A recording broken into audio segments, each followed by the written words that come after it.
Depuis 10 ans, 1,260 milliard de terriens sont nés. Facebook a connecté entre elles 1,2 milliard de personnes.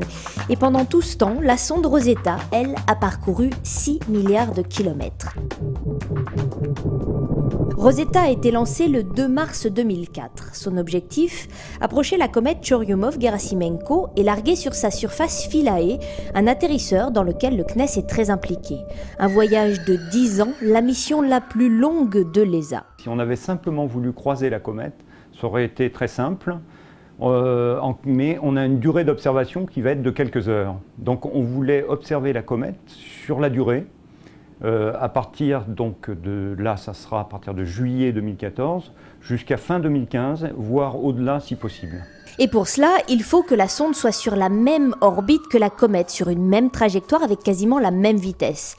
Un trajet direct n'est pas possible actuellement avec les lanceurs disponibles. La vitesse initiale ne serait pas suffisante. On s'est donc servi du principe de l'assistance gravitationnelle. La sonde utilise les attractions de la Terre et de Mars pour prendre de l'élan.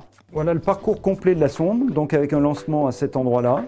Une première orbite très proche de la trajectoire de la Terre, puis on s'éloigne. On revient maintenant survoler Mars. On resurvole la Terre, ici, en novembre 2007. Et on traverse pour la première fois la ceinture d'astéroïdes et on survole Stein. Puis on revient vers la Terre en novembre 2009.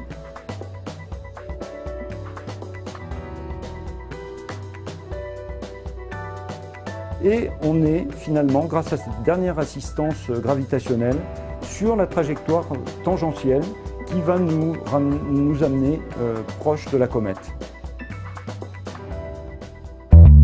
Rosetta, c'est donc une mission hors norme, et pas seulement par sa durée. C'est une sonde qui, sur 3,1 tonnes, contient 1,7 tonnes de carburant, d'ergol, on dit, dans le spatial. Et c'est énorme, hein, bien sûr. Là aussi, c'est, je pense, un des records. Le deuxième aspect, c'est qu'il faut de l'énergie à bord. Et il a été fait le choix d'utiliser des panneaux solaires.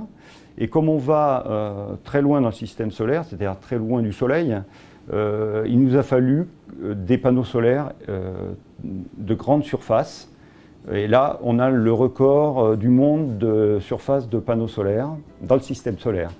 On a 65 mètres carrés. Ça fait plus de 30 mètres d'envergure pour le satellite. Un satellite qui est en hibernation depuis juin 2011, étant très loin du Soleil, entre une ceinture d'astéroïdes et Jupiter, il n'y a pas assez d'énergie pour le piloter. Donc la prochaine étape, c'est le 20 janvier à 11h45 heure française.